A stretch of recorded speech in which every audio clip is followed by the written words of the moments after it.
প্রবেশ করে কালনী হয়ে মেঘনা নাম ধারণ করে। এরপর চাঁদপুরে পদ্মার সাথে মিলিত হয়ে আনুমানিক ৯০ মাইল দক্ষিণে ৪টি মোহনা পথে মেঘনা বঙ্গোপসাগরে মিলেছে। এগুলোর স্থানীয় নাম তেঁতুলিয়া, শাহবাজপুর, সন্দ্বীপ ও হাতিয়া। মনু ও খোয়াই মেঘনার প্রধান শাখা নদী এবং গুমতি, তিতাস, ডাকাতিয়া মেঘনার উপনদী।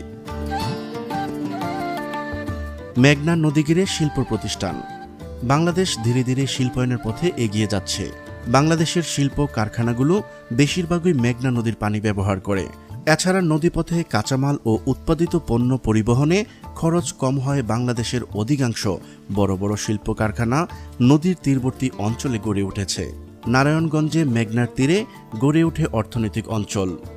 গত ১৫ বছরে ১০০টি অর্থনৈতিক অঞ্চল গড়ে তোলার মাধ্যমে ১ কোটি লোকের কর্মসংস্থান সৃষ্টি হয়েছে। এই নদীকে কেন্দ্র করে গড়ে উঠেছে বাংলাদেশের স্বনামধন্য মেঘনা।